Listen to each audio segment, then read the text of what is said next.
भूतों का कोई वास्तविक आकार नहीं होता, वह किसी भी शरीर में जाकर उसी के अनुरूप बदल जाते हैं। इसी से प्रेरित होकर यह भूतिया कहानी लिखी गई है। भूतिया कहानी पढ़ने में रोमांचक होती है और ऐसे ही रोमांचक कहानी है भूतिया चिड़ियाघर। शहरों में लोगों की आबादी लगातार बढ़ती जा रही है।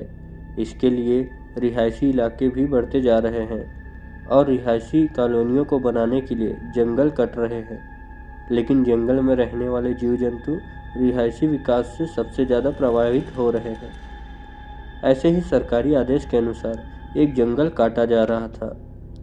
उस जंगल में बहुत से जंगली जानवर रहते थे, जिनको संरक्षित करने के लिए एक चिड़ियाघर बनाने पर विचार चल रहा था।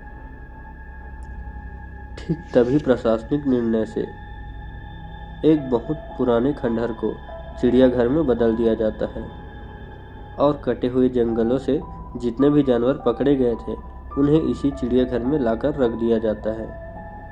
लेकिन सभी इस बात से अनजान थे कि यह खंडहर कोई साधारण भवन नहीं है, बल्कि भूतों का एक रहस्यमयी ठिकाना है। आज भी कई भूत खंडहर के कोने कोने में उपस्थित है और प्रशासनिक अधिकारियों को भूतों की दहशत का नमूना जल्द ही दिखाई देने वाला था, क्योंकि जितने भी जानवरों को खंडहर में लाया गया था सभी के बर्ताव डराने वाले हो चुके थे। उनके पिंजरे के करीब जाते ही वह जोर जोर से आवाज़ें निकालने लगते थे। मामला जानवरों से जुड़ा था, इसलिए पशु चिकित्सक को चिड़ियाघर बुलाया जाता है। लेकिन पशु चिकित्सक को भी कुछ खास जानकारी नहीं मिलती। सभी जानवरों के खून की जांच करने के बाद भी उनके शरीर में किसी तरह का कोई इन्फेक्शन नहीं पाया जाता। दरअसल जानवरों के अंदर भूत होना कल्पना से परे था, इसलिए पशु चिकित्सक अपने विज्ञान के माध्यम से इलाज करने का प्रयास कर रहे थे। बहुत जल्द चिड़ियाघर दर्शकों के लिए खोला जाना था, लेकिन जानवरों का ऐसा हाल देखकर आम जनता के लिए चिड़ियाघर खोलने के फैसले पर रोक लगा दी जाती है। मुश्किलें बढ़ती जा रही थी और जानवरों की हालत बद से बदतर होती जा रही थी। उन्हें एहसास होने लगा था कि जानवरों के जंगल को काटकर शायद हमने बहुत बड़ी गलती की है। चिड़ियाघर के अंदर भालू, हाथी, शेर, सांप और कई तरह के पक्षी रह रहे थे। एक रात सभी जानवर भूतिया प्रभाव से उग्र हो जाते हैं और खंडहर की दीवारों को धक्का मार मार के गिरा देते हैं। दीवार गिरते ही सभी जानवर रिहायशी क्षेत्रों की तरफ दौड़ पड़ते हैं। भूतिया चिड़ियाघर खाली हो चुका था और सड़कों पर जानवर मौत का तांडव मचा रहे थे। रास्ते से निकलने वाली गाड़ियों को हाथी अपने हमले से क्षतिग्रस्त कर रहे थे और शेर, चीते इंसानों को कई टुकड़ों में काट रहे थे। शहर की सड़कों पर खून की नदियां बहने लगी और प्रशासन हाथ में हाथ धरे बैठा था।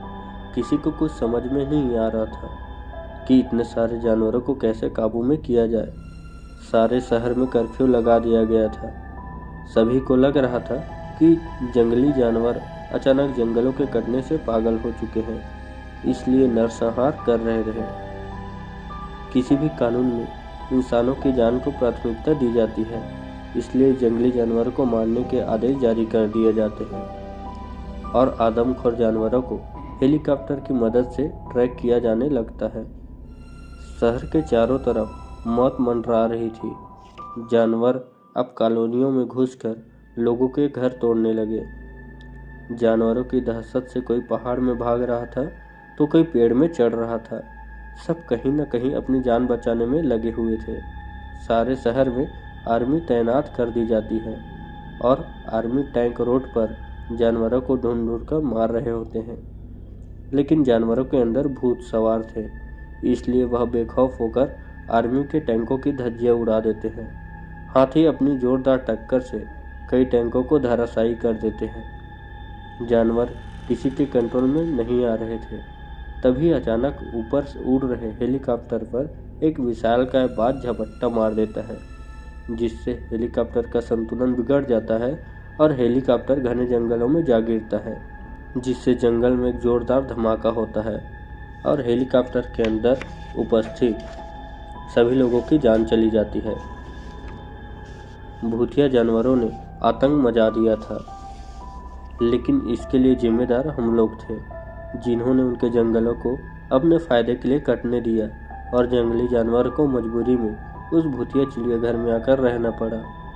आर्मी की गोली से अचानक एक शेर मर जाता है, जिसे उठाकर अनुसंधान केंद्र लाया जाता है ताकि उसकी जांच से पता चल जाए कि सभी जानवर किस वजह से ऐसा बर्ताव कर रहे हैं। सभी परीक्षणों की रिपोर्ट आने के बाद वैज्ञानिकों को पता चलता है कि जानवरों के मानसिक हार्मोनल में परिवर्तन हुए हैं और यह बदलाव जो है कुछ समय पहले ही हुए हैं।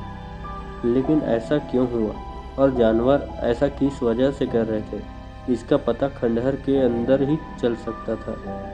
वैज्ञानिकों को खंडहर में कुछ संदेह उत्पन्न होता है, इसलिए वह जांच करने के लिए अपने यंत्रों के साथ उसी भूतिया चिड़ियाघर में पहुंच जाते हैं और सारे खंडहर के कोने कोने की फ्रीक्वेंसी की जांच करते हैं।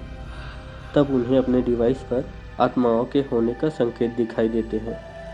वैज्ञानिकों को पता चल जाता है कि सभी जानवरों के शरीर को भूत प्रेतों ने कब्जा कर लिया है और अब भूत ही शहर में आतंक मचा रहे हैं। वैज्ञानिक प्रशासनिक अधिकारियों से मुलाकात करते हैं और बताते हैं कि सभी जानवरों के आदमखोर बनने की वजह भूतिया आत्माएं हैं जो उसी खंडहर में मौजूद है। हमें जानवरों के अंदर से भूत निकालना होगा ताकि जानवरों को संरक्षित किया जा सके और शहर को शमशान बनने से रोका जा सके।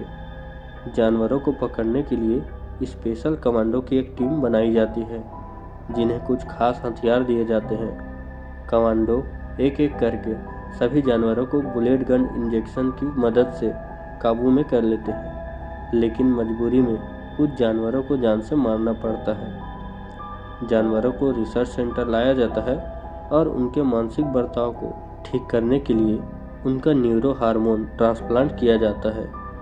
कई दिनों के इलाज के बाद सभी जानवरों की हालत ठीक होने लगती है, लेकिन उस भूतिया चिड़ियाघर को हमेशा हमेशा के लिए बंद कर दिया जाता है और ध्वस्त कर दिया जाता है। भूत केवल इंसानों को नहीं, जानवरों को भी क्षति पहुंचा सकते हैं। यह बात वैज्ञानिकों को समझ में आ चुकी थी और जानवरों के आतंक खत्म होने के साथ ये कहानी भी समाप्त हो जाती है।